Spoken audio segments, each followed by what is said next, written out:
I ran into this last week. Here's what fixed it for me. If you're looking to unlink a bank account on Monese, follow these simple steps. Step 1. Open the Monese app. Launch the Monese app on your smartphone. Make sure you are logged into your account to access your settings. Step 2. Go to Settings. Once you're in the app, navigate to the Settings menu.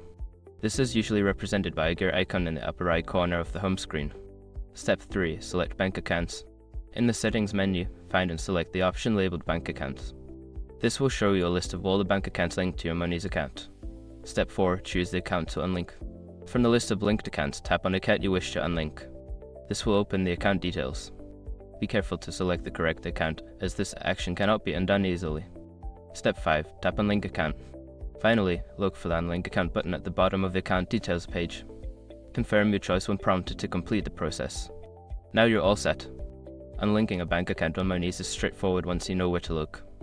If you have any questions or run into issues, feel free to reach out for help.